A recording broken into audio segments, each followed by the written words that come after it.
Welcome back, ladies and gentlemen. This is the Q&A podcast on Inside the Birds YouTube channel, Amazon, and Apple as well. I'm Jason Avant, one of your co-hosts. I'm here with my man, Quintin Mikell. Quintin, say what's up to the people. What's going on, everybody? Back at it again. We back at it again. Very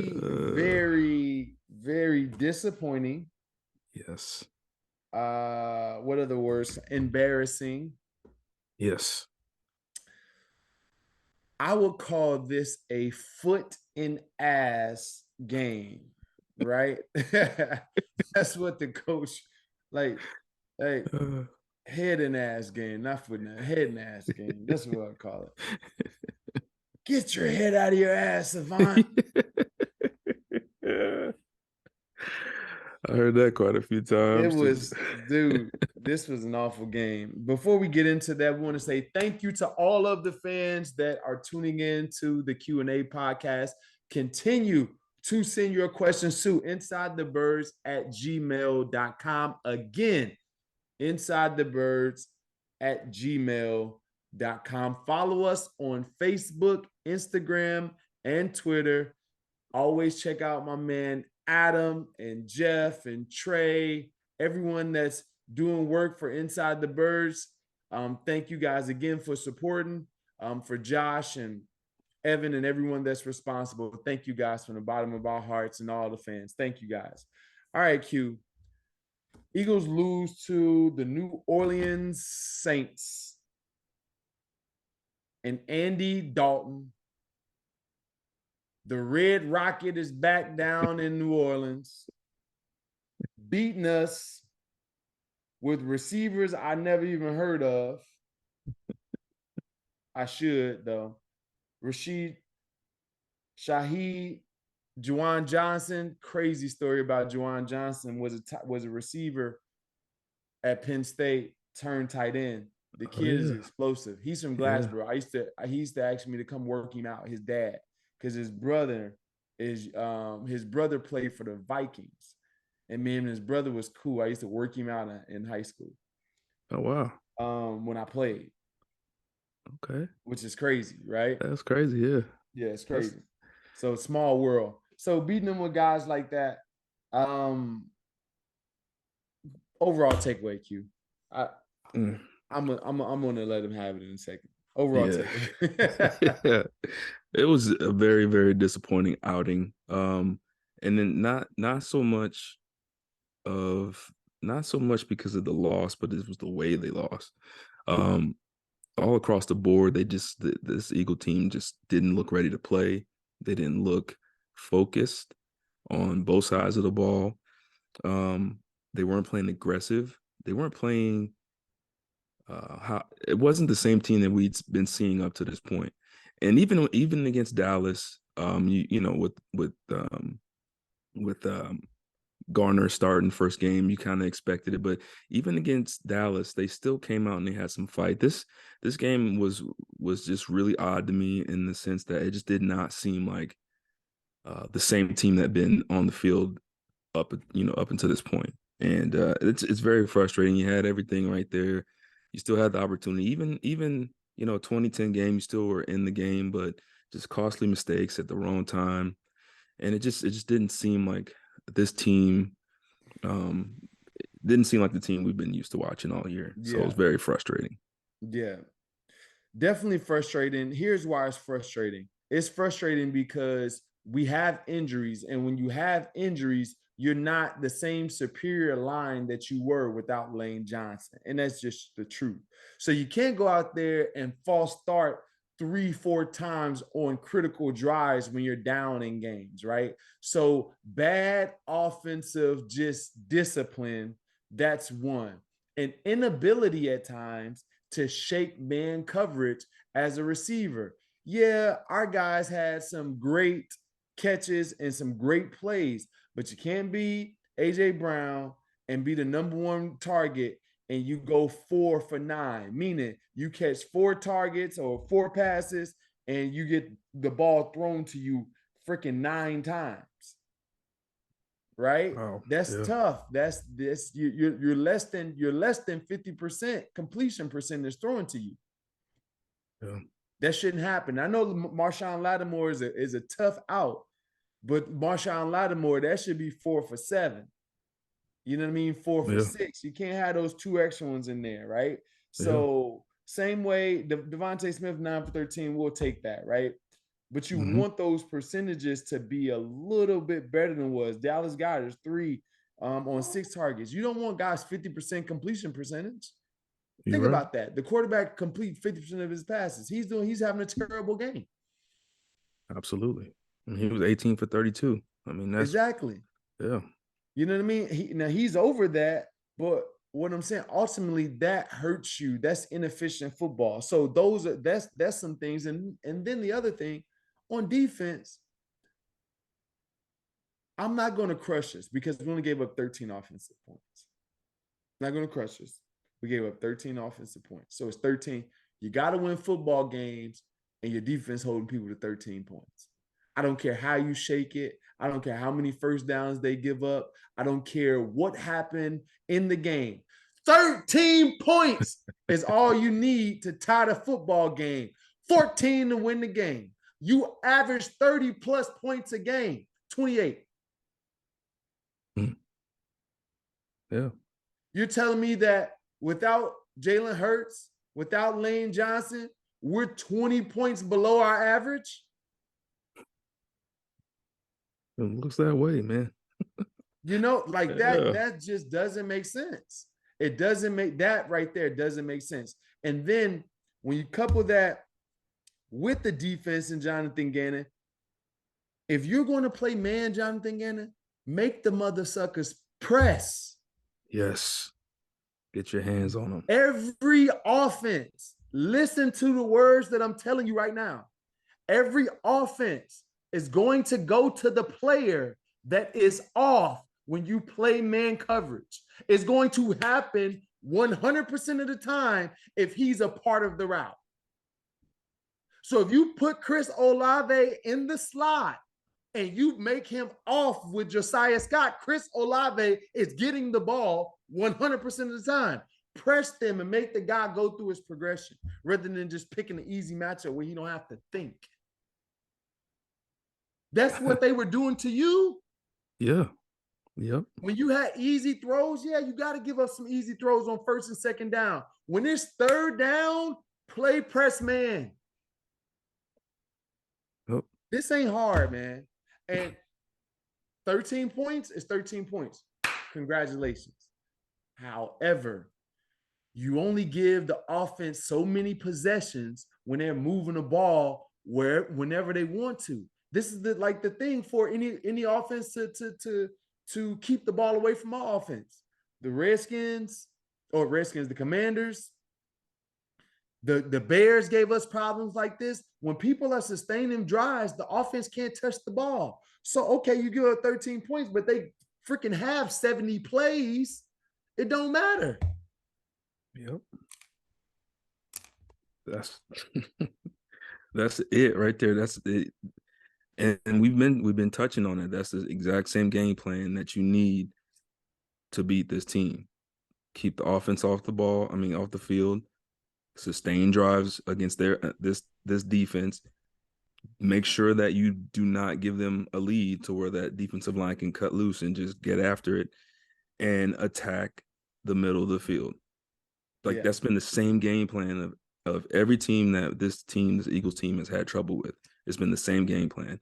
And so I'm with you on this. Like, why haven't we figured out a way to to counter that?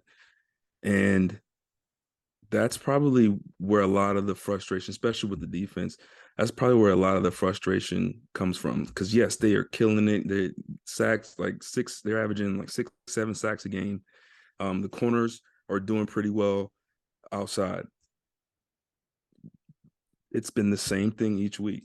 Attack in the middle. They're playing too much zone. They're playing soft. They're playing, uh, you know, loose, not aggressive football in that back seven in terms of the middle of the field. And that's the thing that I think everyone is so frustrated with. I think me as a former player, and I'm sure fans as well, would I would rather, I don't want to speak for the fans, but I would rather see a nickelback in press get beat, make a play, make a tackle.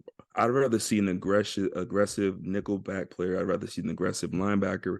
I'd rather Mm-hmm. see aggression on the inside over playing off and playing soft and letting them dink and dunk you down the field, because that's telling me you're challenging them.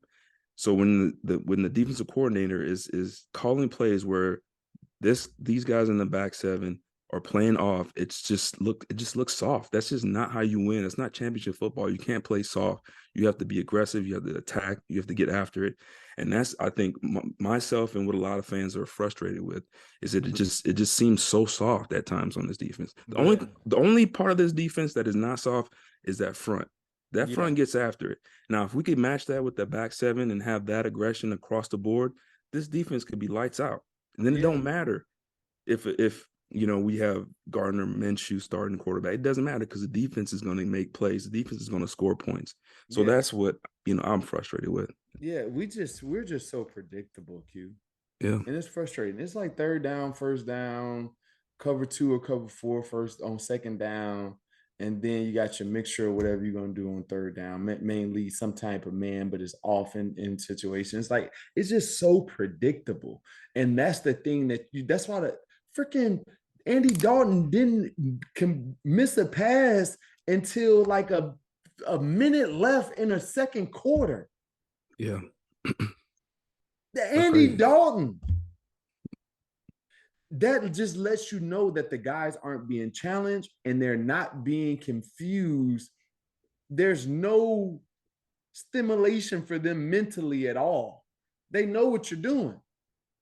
Yeah, And that is embarrassing for freaking Andy Dalton to go 15 for 15 on you. yeah. That's embarrassing. Moose Johnson put a stat up, and I think they combined that first half stats with the entire game from the Dallas game. And I think it was some crazy stat where the quarterbacks against this defense, it was like almost 90% It's completion rate. it's so predictable and so easy to pass on. Yeah. You gotta be able to disguise them. You gotta challenge them. You got to. I'm not saying that you can't even keep. I'm not telling you to not keep safeties over the top, but just don't let the underneath, especially when you got Andy Dalton. Andy Dalton is not. He can run, but he's not going to kill you. Dak is Right. going to run, but he's not going to kill you. We're not talking about Justin Fields. We're not talking about Lamar Jackson. This is a different game plan. Yeah. All right. Yeah, I feel you. But all right, let me we're gonna get back to the Eagles. Let me calm this down.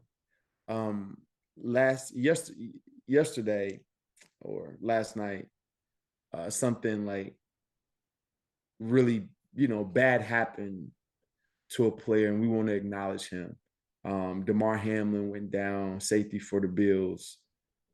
Um, got hit in his sternum, heart stopped. All the reports today that his heart stopped twice. They had to resuscitate him 2 times. So our prayers are definitely with the Hamlin family.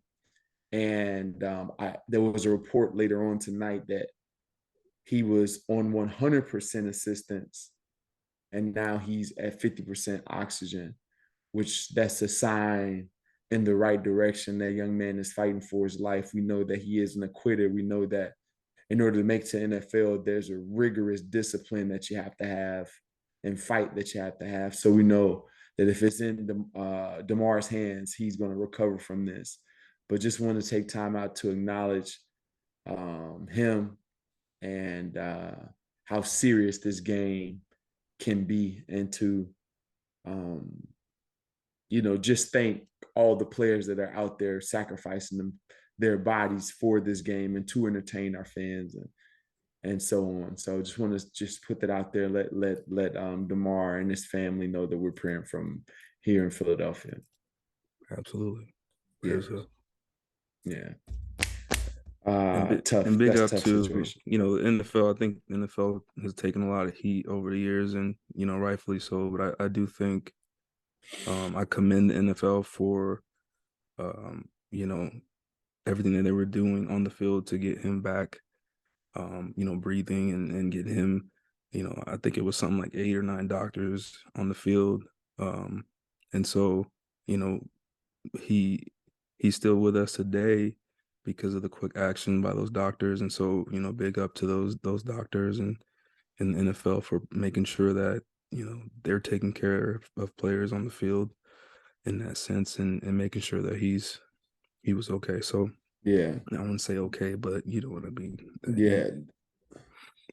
The one thing I will say is that you can tell by the reaction of the players how serious it was and also how much that young man is loved. And you never know how your actions and how your life is inspiring and helping people because um, the number of tears, the number of hugs, the number of prayers, even from the other team, and they have history because he used to be in the Bengals division, and so it just speaks to the character of Damar Hamlin because there's guys that people probably wouldn't even think twice about because they're not good people, and you still want people to recover. But the level of compassion and the level of love that was shown toward him, and also to the fans, thank you guys. His charity is $4 million Yeah. in the green today because of all you guys have done in the black today because of all you guys have done. So thank you guys. Let's keep going. Let's keep going. Have injuries taken the Eagles down a notch?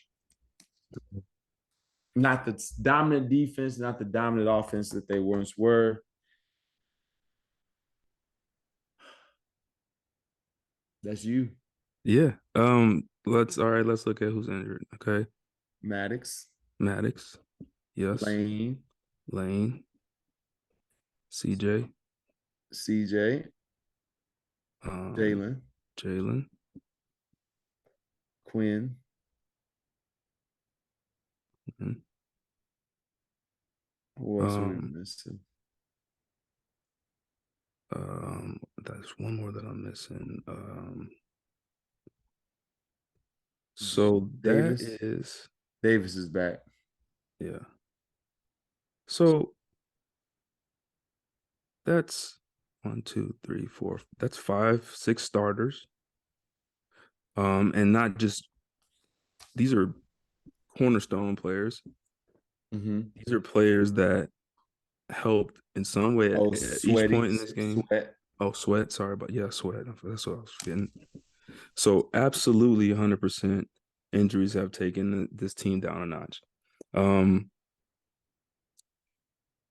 it's tough to lose. I mean, you're starting quarterback, you're starting safety, starting right tackle, starting nickel, starting defensive end. I mean, that's a lot to lose.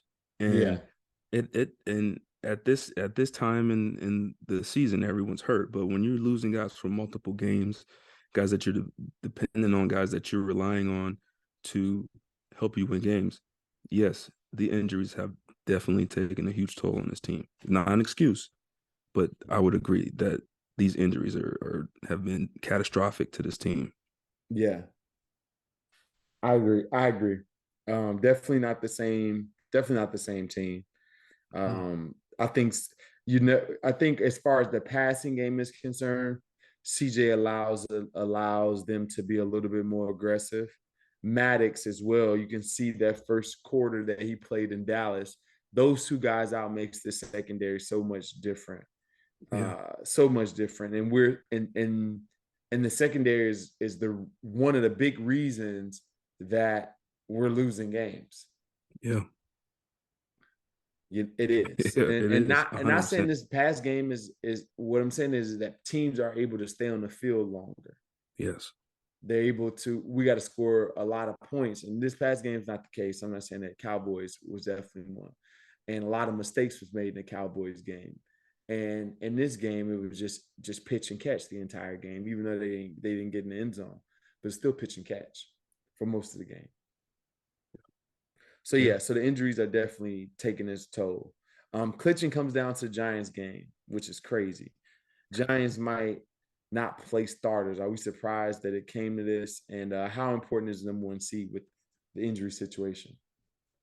I'm very surprised that it came down to this. I did think that this Giants team was, especially the first game, I thought they were going to give us a better fight.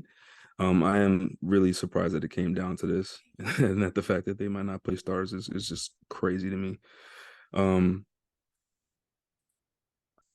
to me,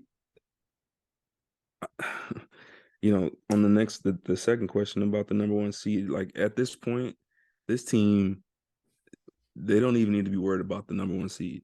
This team needs to be worried about getting healthy and getting in the playoffs and getting in a situation where they are as healthy as they can be to even make it into a competitive position. So I think right now the bigger issue isn't necessarily that one seed. It isn't necessarily beating the Giants. To me, this team just needs to get healthy. This team needs to get back on track.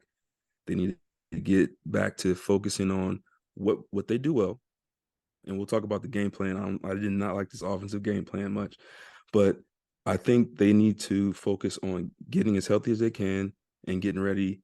And whoever they play, if they have a bye week, if great. If they don't, great. If they have the one seed, great. If they don't, they just need to focus on getting ready to play. They need to focus on getting healthy. They need to focus on changing up their game plan, changing up their defensive game plans and their offensive game plans, and getting ready because it's about to get real. Playoff Mm-hmm. football, it's a whole different ball game. And I know a lot of guys in that locker room know this. It's about to get real quick. So, they just got to focus on getting ready to go, man. That's all I think they need to be worried about at this point. Yeah. Um, Me, I think that getting healthy is one, but they gotta focus. Yeah. They have to focus and they have to pay attention to details.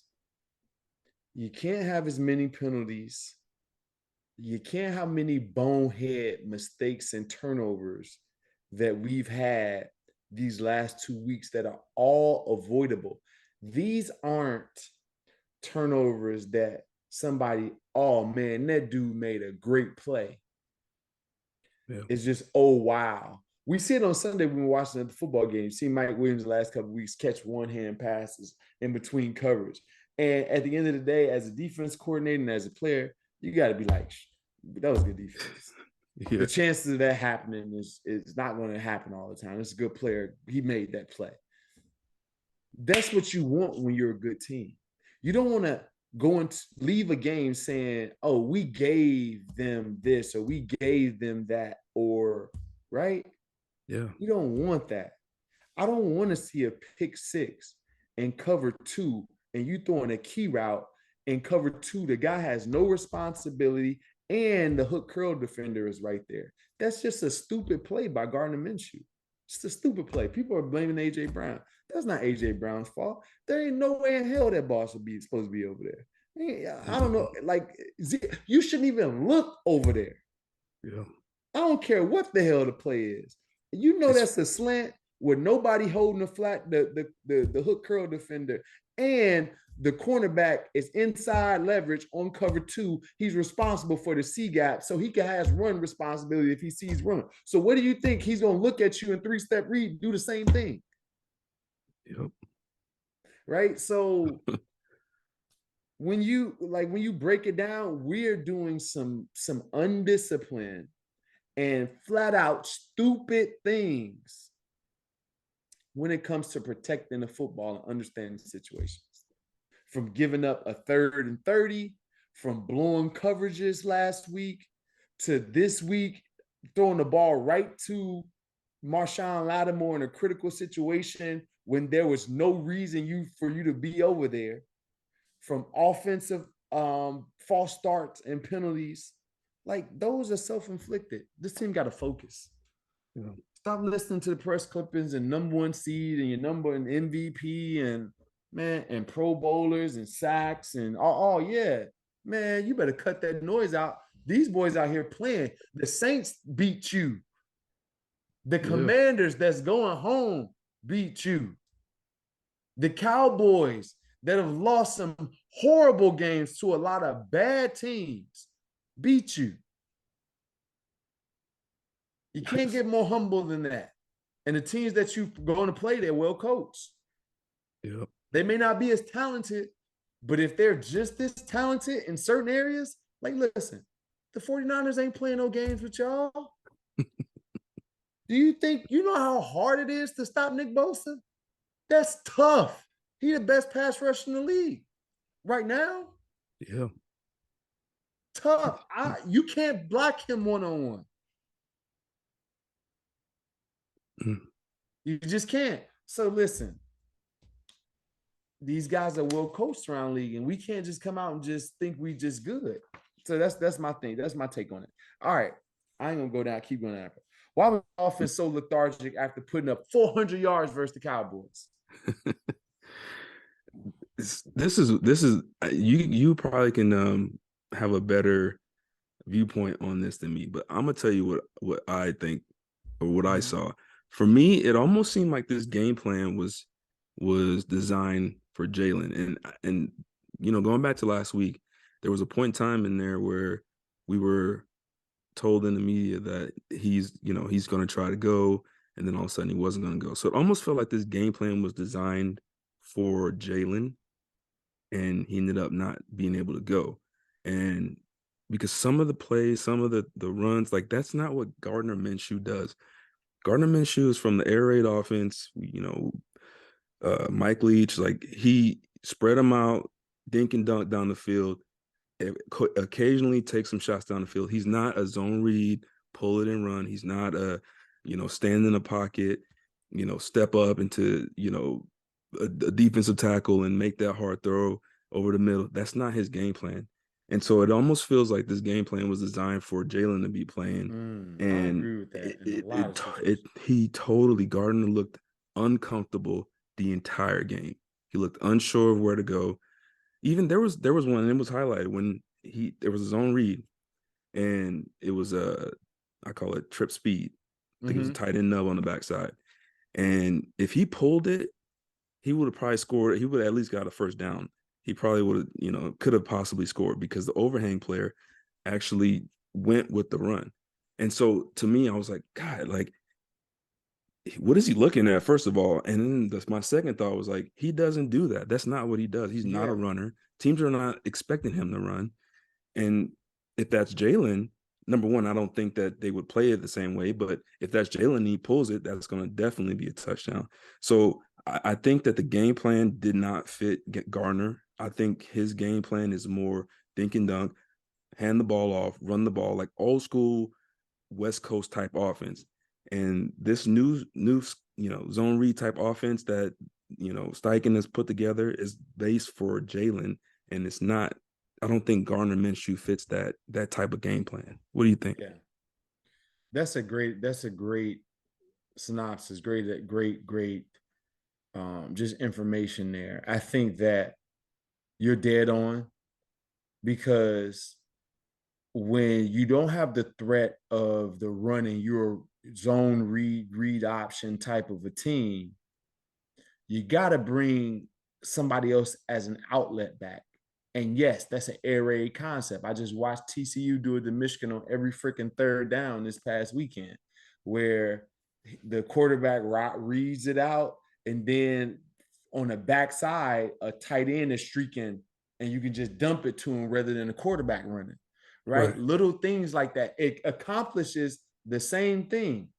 So instead of line up somebody front side, put them in motion behind the line of scrimmage. So now when you read, when the end commits, now you can just throw it to the flat. And now the quarterback don't have to run it. There's so many different things that you can do that wasn't done in that situation. And then on top of that, with the 400 yards versus Dallas, but nothing this week, this is what it comes down to. KYP, know your personnel, and KTP, know their personnel. You got to know what the Saints are good at. The Saints have stopped a lot of good offenses that pass the football. You know why? Because they have the honey badger, who's a ball hawk, Tyrann Mathieu.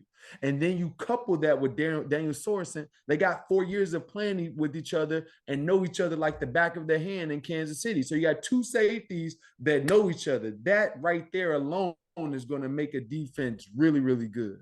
Yeah. Oh, no. Let me add Roby, who's really good at press man. And let me add Marshawn Lattimore, which is really good at press man.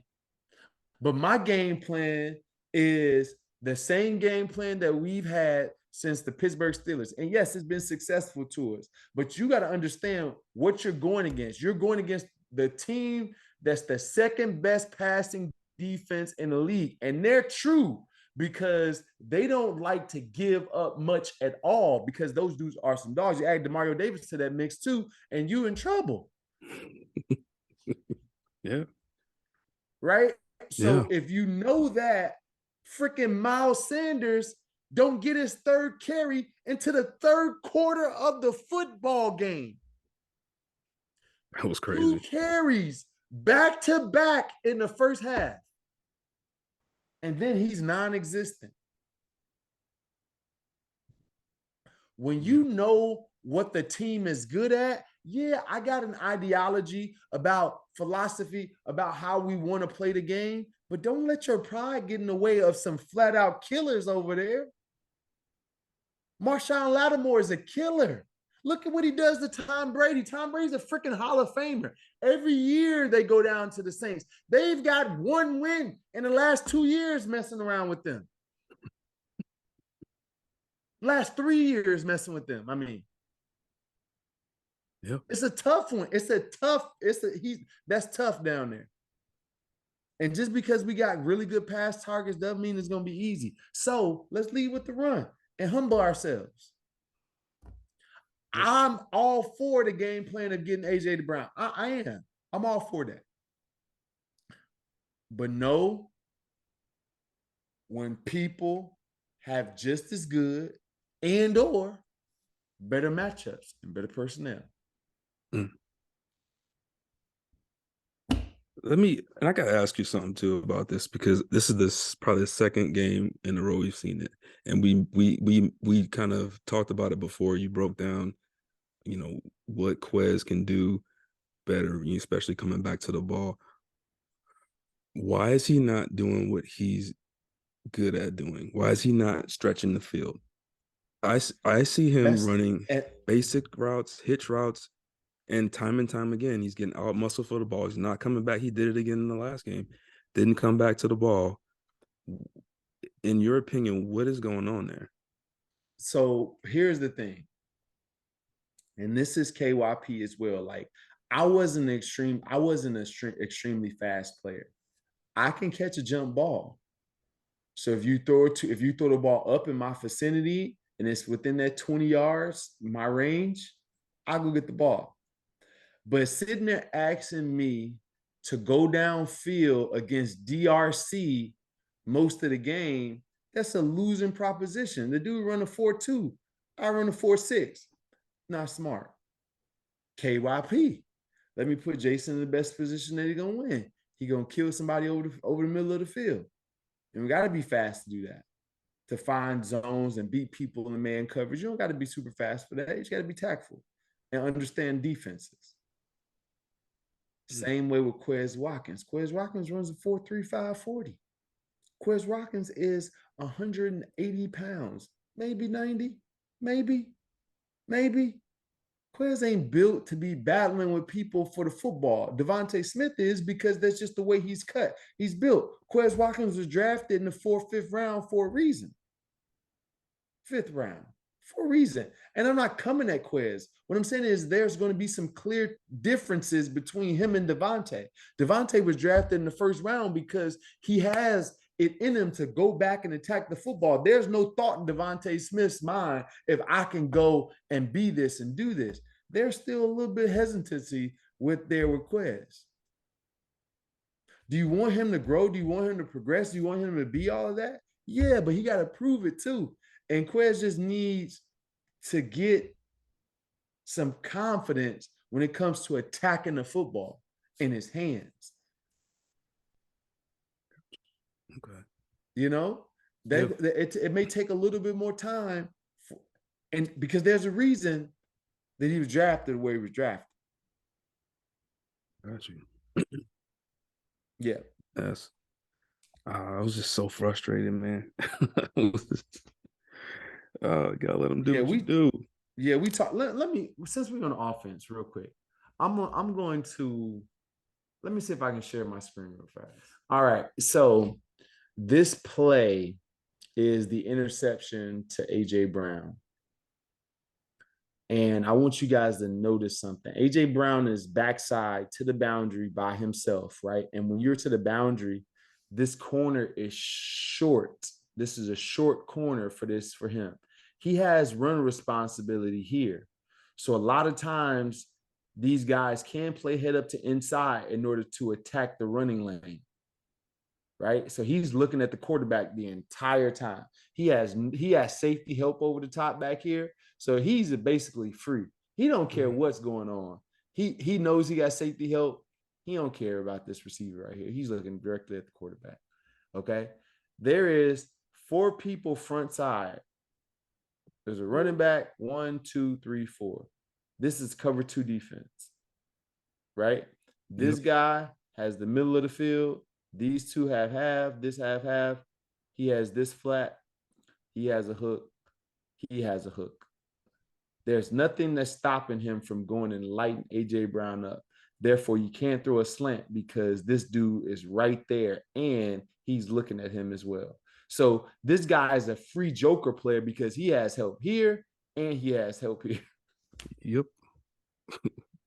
So he can do whatever he wants. Okay. So let's And look at this. let Go me add ahead. one thing real quick too. You pointed out the middle backer right there. He's the middle runner.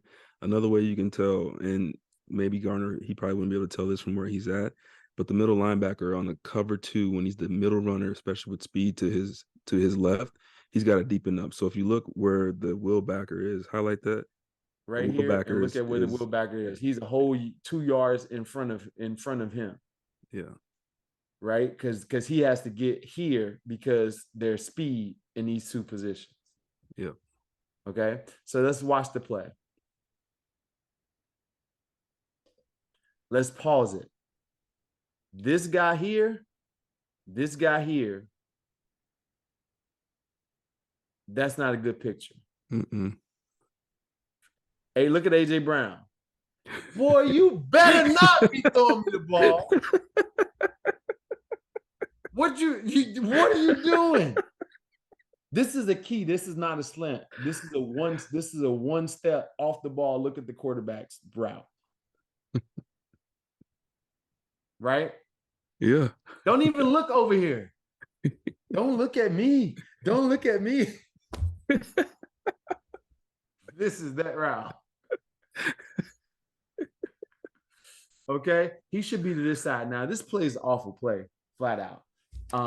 And this is where you miss Jalen Hurts because Jalen Hurts can't get us out of this play. You see cover 2, you call a cover 2 beater. This is not a cover 2 beater. I don't know what the hell play this is. First off, it's just a bad play in general. But what should have happened was he hold the ball and make something happen because you end up with a 3-man rush. He pops out. The defensive line pops out. It's a 3-man rush. You hold a football. Now you can come to you'll find something over here. If you hold a football, something's going to shake over here because you got too many positive numbers over here as you get deeper. But look, he's looking, this guy's looking, easy play. He shouldn't even been over here, man. And but when you miss Jalen Hurts, you miss him because he can get us into a better play than this. Because you know that you're licked at the start of this play with this combination. Maybe you got this if he doesn't come out. But even with that, he didn't look at the backside at all. He looked at AJ Brown the entire time. Yep. Because Donovan McNabb would have threw me the ball right here if I was Dallas Goedert. Right over the center. He said, Jason, he covered. No, this dude's back's turned. That he open. And that's a D lineman. And it's a D lineman. John Donovan is throwing this ball right on the left side of his helmet. And we catching and we running. Oh, that was infuriating play, man. That was just a dumb play. I was was so angry. Yeah. And you're 100% too, like 100% right on that. Like when the defensive coordinator calls a cover two, and the corner, especially when they're backed up, the corners absolutely love that because Yeah. they can play with it now. They can play catch, they can play off. They have no responsibility. They got help over the top. It's go time for them, and they Yeah. sitting on everything. So you're right. And you know he's an opportunistic corner. Like, Oh yeah. he like, boy, don't tell me you what? It's like Asante. Except he used to do that every play. What'd you say? So that's like Asante, but he used to do it every play. Whether we Oh was yeah, in cover Sante is 2, good. cover 3, he jumped You at know what? everything. You know what about Sante is? Sante is a lot smarter than people realize too. Oh, absolutely. Because he know when and when not to. For the most part, he got sometimes, but not as much as he should have. Yeah. He should have been on some bad ends a lot of those plays. Oh man, Yeah, man. All right, so that was good. All right, so no, wait a minute, Q. yeah, my bad. We're gonna get the Yep. Mojo is back, and Mojo is building the sports stock market where you can invest in your favorite players, invest in what you know, turn your sports knowledge into real money with Mojo, the sports stock market. Real stats, real value, shares entitled to a guaranteed payout based on career-ending stats. No off days, no off-season. Share prices rise and fall constantly in real time based on career-long projections. Cash out anytime. Build a portfolio and buy and sell on your terms every play, every game, or every season. Mojo is available in New Jersey on iOS. By just downloading the app, you have a chance to win up to $10,000 in free player stock. Click the link in the description for a chance to win $10,000 in free shares of player stock. Must be 21 years or over, physically located in New Jersey to trade on Mojo. Have a gambling problem? Call 1-800-GAMBLER. Q, this week, what is your faller or riser on Mojo? How can we make some money with the sports stock market? Well, my guy right now that I'm liking, he's a faller, Desmond Ridder. He's down 5.4%. He went 19 for 26, 169 yards. Not bad for a rookie. He didn't live up to the market expectations against, a bad Arizona defense. He's going to have another shot next week. He's going to play another bad Buccaneers defense who more than likely, they looks like they clinched for the playoffs. So I like Desmond Ridder. I loved him when he was at Cincinnati. He's big, athletic, can throw, can run. I do think that he's going to end up having a very good long-term career. But for right now, that's my favorite guy right now, Desmond Ridder. He's a faller, but he's going to be going back up to the top. So yes, I like that pick. I like Desmond Ridder from Cincinnati. I think the fool's gold for us is Jarrett Stidham. Right, because he came in and threw for 365 yards and gave them a chance to win. But, miraculously, Raiders know how to lose a freaking football game. That's one team that know how to lose a game. And I don't care if you're coaching with Gruden, you're coaching with anybody. That team knows at the end of the stretch how to lose a football game. For some reason, I don't know how. McDaniel they hadn't fixed it either. And it ain't Derek Carr only. So there it is. He's up 61%. Can you believe that? No, just think what? about if you would have had him 2 weeks ago. I told you, man, my You game did? plan for next year is money. Get all the backup quarterbacks. Put some money on all the backup quarterbacks because one of them going to come out and ball and we're in the money. like Deion Sanders, must be the money. Hey, Coach Prime. So I would say that my I would say riser. Uh, there ain't much. Yeah. There Mike ain't. Evans. Yeah, I Mike Evans came back. you He gotta had watch out, two. Mike Evans. Mike Evans' career is so defined though. Yeah. The dude's going to the Hall of Fame on a low. People that sound crazy, right? Mike Evans in the Hall of Fame. You think so? Mike Evans has had 9 straight 1,000-yard seasons. That I didn't know. Wow. Okay. So I did yeah, not know that. All right. yes, Mike Okay. Evans has had 9 straight 1,000-yard seasons. Only like 2 other people in the history that's done that. Wow. Okay. All So right. yes, he's making Hall of Fame numbers, and if he can get another quarterback in there when Brady did, first of all, Tom Brady won that marriage debacle. You see his girlfriend? Ooh.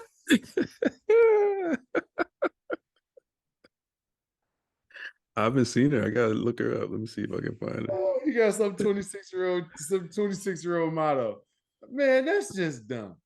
Why would Giselle break up with Tom Brady for a jiu-jitsu dude when Why? apparently you want time? This dude about to have all the time, and you just gave your time up with him and just gave it to a 26-year-old. So basically, he just replaced you with a 20-year-old, 26-year-old person that has 20 years less than you, 20 years less mileage than you. When he wants to stay with you, that's just stupid. I don't care how you cut Yeah, I wow. it. Let me- Yes, I see what you mean. Good Lord. Tom. Well done. Well done, Tom. All right, let's get off this subject Rich keep getting richer. before we have all the ladies getting mad I know. Let's get at all right. All right. So here we go. Gannon was ripped because the Eagles gave up a 15-yard play, 75-yard drive to open the game, but the defense only allowed 13 points overall. Is the criticism unfair or is it fair? I think the criticism is fair. The reason it's fair is because it's the same it's the same problems constantly, and we understand that. Yeah, against the Saints is 13 points, but against the Cowboys it's 40 points or 30 points. Yeah. With the Saints it's 13 points, but with the Bengals it's 50 points, and with the Chiefs it's 50 points, and with the 49ers it's 35 points. We see the where it could lead, and everybody is justified in that because that's been the history when we play good teams, not just this year but last year. You remember when we were playing the Chiefs and we were playing against other teams like that where they destroyed us. Yeah. When we had the bend but don't break. So there's no real solutions here but changing out the personnel. And when the personnel gets hurt,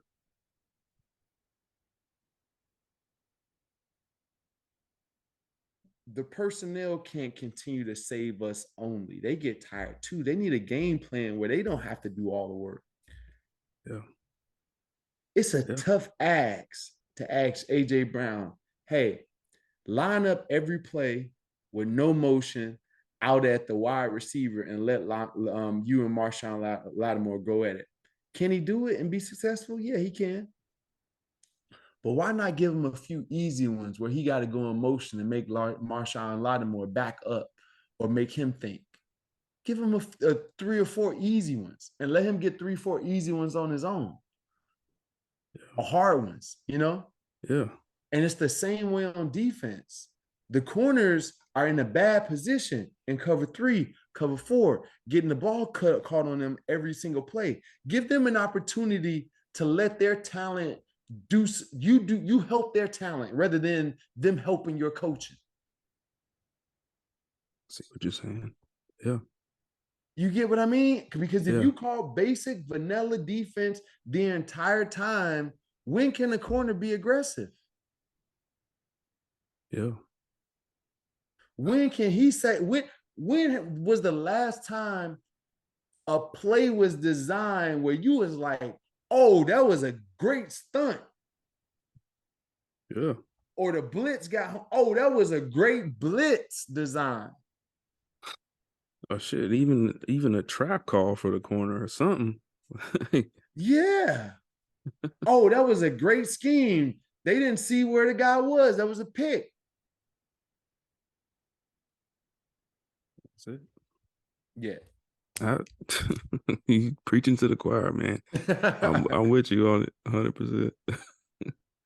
All right, so last 2 weeks, Eagles have played. They played zone early, then they switched to man. Is this a formula meant to confuse quarterbacks in the second half? The Bengals did this last year. What do you think?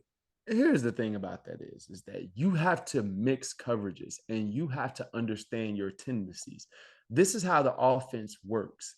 The offense, after every series, gets plays on a tablet and or pictures of everything that you have done: first, second, third down, the blitzes, the stunts, the every game that you're doing up front, uh, every front for the defensive line, every overhang for the linebackers, and every safety that's coming down.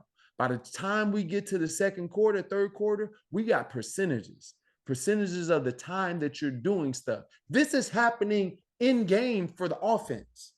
So we know what you're going to do on first down. We know what you're going to do on second down because 70% of the time you're doing it in this football game.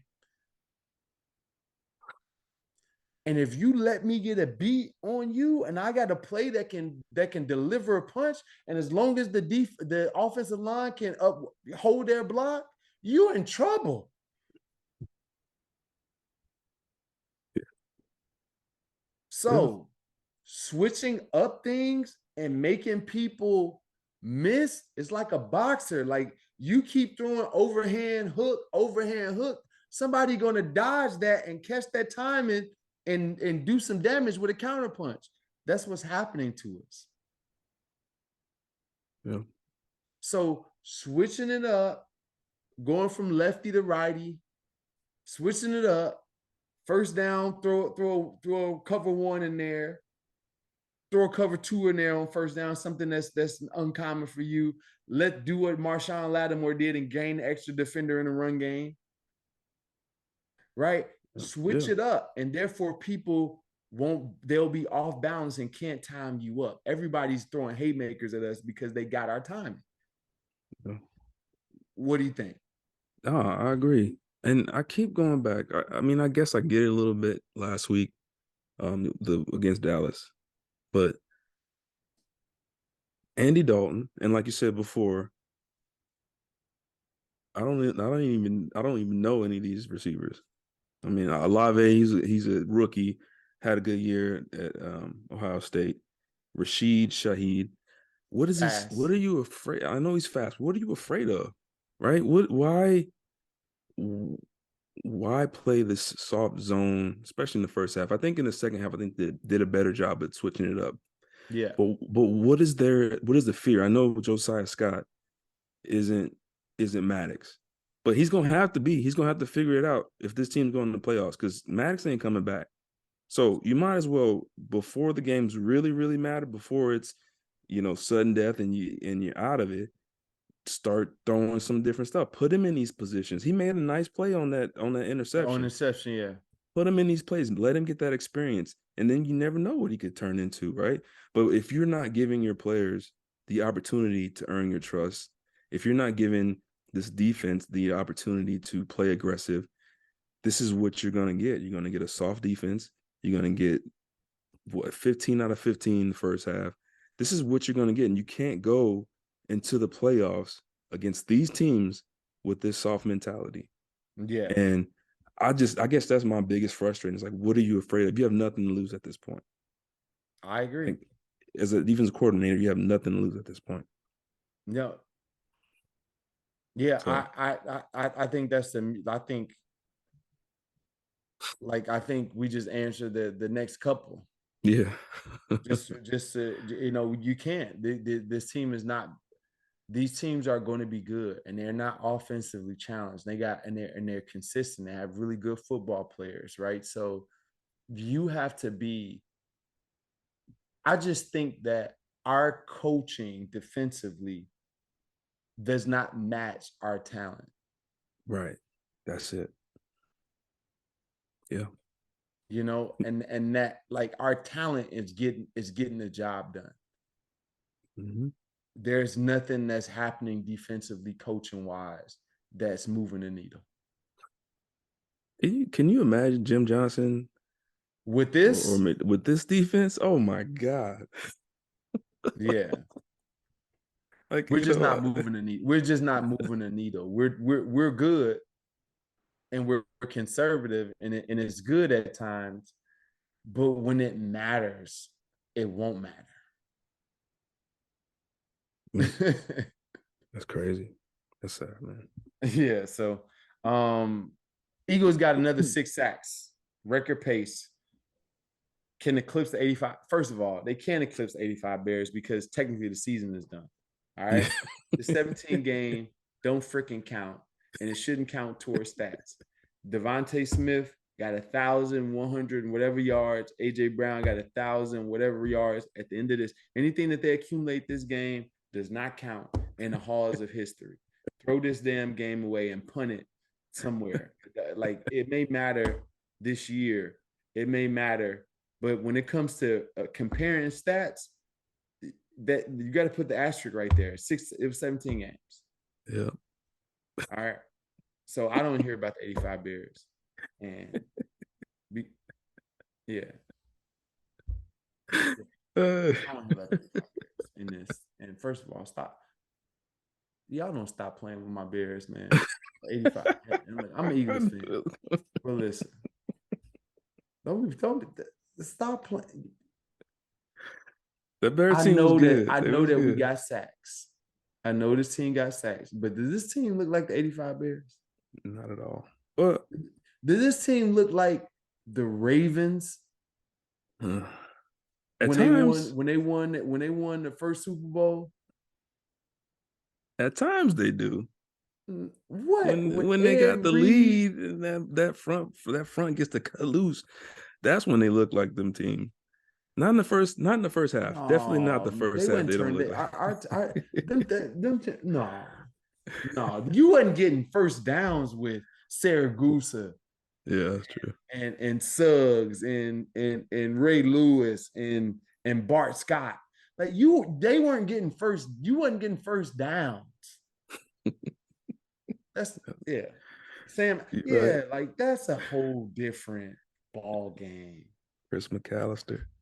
Yeah, man, if y'all don't stop playing with me. I like our defense, and I like the guys getting sacks. But until you can match it with the secondary and the linebacker play, fair enough. You got 7 sacks and you lose. Yeah, come on, man. 7 sacks would destroy your football game back in the day. That's true. Am I lying? No, you're not. You go 7 sacks. You ain't You I remember losing the game. I remember one game. Only team that can get 6, 7 sacks and go on a 2-game losing streak. All right, I'm pissed off. So let's move on. Let's brighten up our day at Launch Trampoline Park in Deptford, New Jersey. Come to us. We got some laser tag. We got rock climbing, arcades, trampolines, slam ball, ninja course, everything. New pizza coming. Launch Trampoline Park in Deptford, New Jersey. Launch Trampoline Park located in Deptford, New Jersey. Check us out. First question I got for you, Q. Hi, guys. This is from Aaron P. Hi, guys. Do you think the Eagles are getting a little too pass happy with their play calling? Seems like since the Chicago game, they don't care how bad the run defense is. They want to pass the ball. Absolutely. On 100%. I don't know. I don't know this. So this organization has a habit of doing this. They have a habit of having very potent run game, very good running backs, Yeah. and then for whatever reason, Stats. getting into this pass happy craziness, and you start losing games. Guys getting tired on defense. It, it doesn't work. You cannot. You have to. That one thing that's been proven time and time again throughout history is if you can run the ball, whether you're passing or not, if you can run the ball and you can play good defense, you'll have a good shot at any game. And I agree. This team has gotten too pass happy. It's happened time and time again. It's happened on teams that I played on. It's as a defensive player, I hated it. Yes, it's too pass happy. Let's get back to running the football. Come on, man. Receiver over there. See receivers, y'all So used to running all day. So y'all run 3 streaks and then y'all just trot off the field and it's fine. But then the defense, we barely just sit down. We sat down, got a little sip of water, and then we back on the field. nobody, nobody tells you to have bad hands when you can't play offense. Ow. Twist the knife. No. So I think it's based on the game. I'm all for running the football. I do recognize that the Eagles went on a win streak when they came back from the break and they start focusing on passing the ball first and running the ball second. And they have done that throughout the season. So you can't say, oh, this team just want to pass the ball. This has been the MO since they came back versus the Steelers from the bye week. This has been their game plan change. It's been throw the ball, run it later. That's been this team. However, I think that when you have glaring weaknesses as teams, don't get so caught up in your thing rather than the thing that's best for the team in these situations. You got a New Orleans defense who's not great against the run, but it's great at the pass. That's maybe caution. Let's run the ball a little bit more, especially start this game. Same way with the Bears. The Bears don't particularly stop the run that well. So, and it's windy and it's cold, and my quarterback is from Texas. Let me run the ball. Like I think that we just got to use common sense and understand when okay, we got the numbers for the past game. Or our offensive line is just flat out way better than them. Like understand where you got your advantages. Ideally you want to pass the ball as a philosophy as an organization, but understand when you have to deviate from that. I'd rather win than Yeah. let me get all right. So next question. This is from David V. Oh, our guy from Norway again. No way. Hello again from Norway. I won't try to make you say a Norwegian name again, but he said he gives us an A for effort. We tried, man. We tried our best to pronounce it. He said, anyway, what are players looking at after a play? It looks like especially the defensive players are looking at the jumbo screen. Is it to get information about the play from the replay or to try to make an in drive adjustment or just to check themselves out? Defensive player. You a defensive player. You got that. You got the question and the answer there. I mean, it depends on what happens. So if it was a play where I got a nice hit or something, I'm gonna look up there and be like, okay, yeah. Boy, that's me out there. Boy, you see how I did that? If it's a play where I got burnt or something like that, I'm looking at it to see how embarrassed I'm gonna be on ESPN that night after the game. Or you looking at who you can blame. Yeah. Man, Dawkins, man, you got to cover that.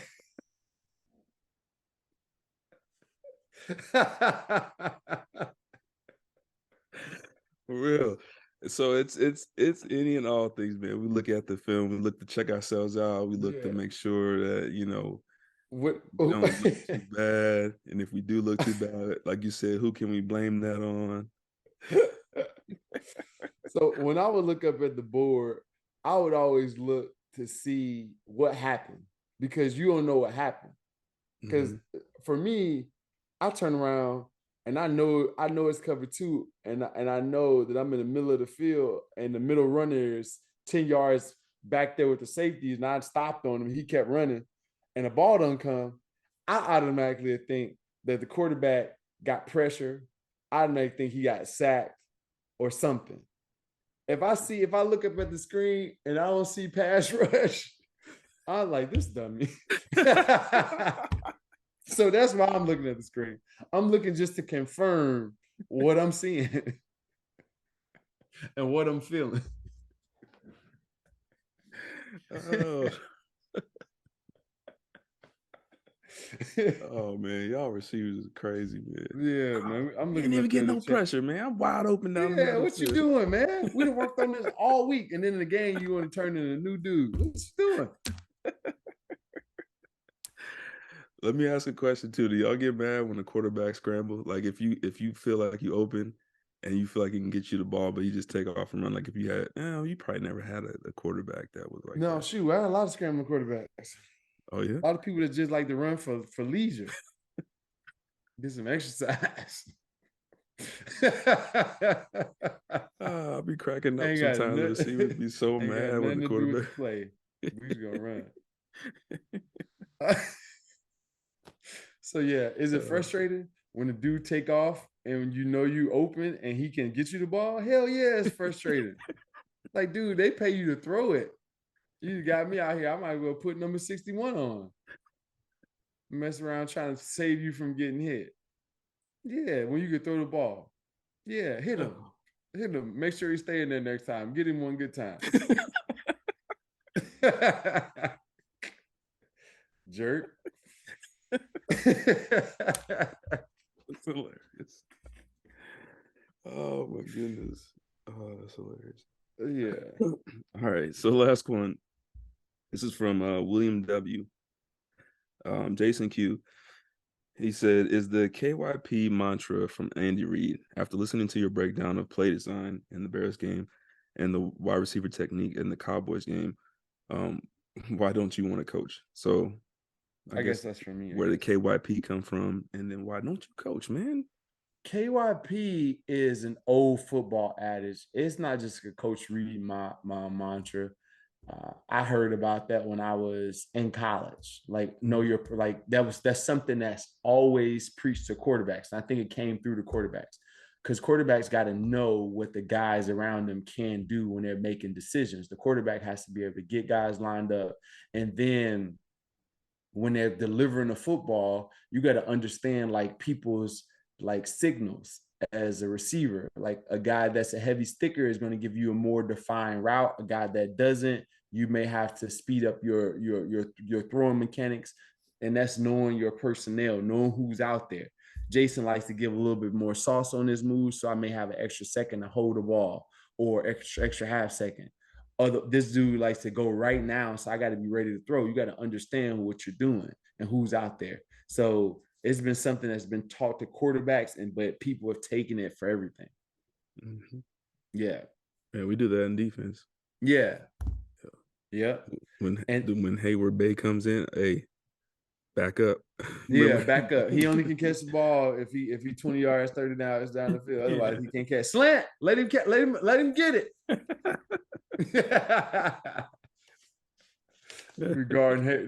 They regarding Hayward Bay like they guard Ben Simmons.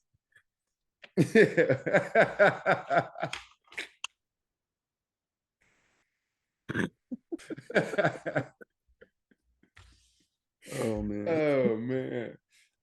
And also for coaching, there's something in me that wants to give back to the game. I don't necessarily know if I have it in me with small kids in order to give that much of commitment. Q knows that commitment is minimum 90 hours a week and more, and usually more than that. It usually gets into the hundreds of hours a week. And that's crazy just to fathom and think. When you add the Sunday in, it's over 100 hours. Yeah. So therefore the life balance part is not, good for small children. People don't realize. I mean, especially in the NFL, them coaches they're sleeping in their office. They barely see their parents. I mean, their family during the season. I was fortunate if I coached at a high school in South Jersey. When we lived there, we have Yeah. 4 kids, and I was putting in hours and hours and hours studying and all that. And so it's a big time commitment. And just like you, I try to give back as much as I can when I can. But the the balance of family life, wifey ain't having that. Yeah, see, you don't want to be around there. But Tom and Giselle, that's what be happening to a lot of these coaches. They like, yeah, their wife be gone. Be with the milkman.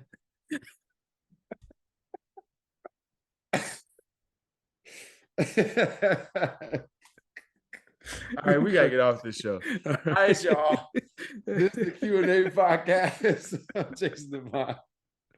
See you guys next week. Thanks everybody that's tuning in. Bye, everybody.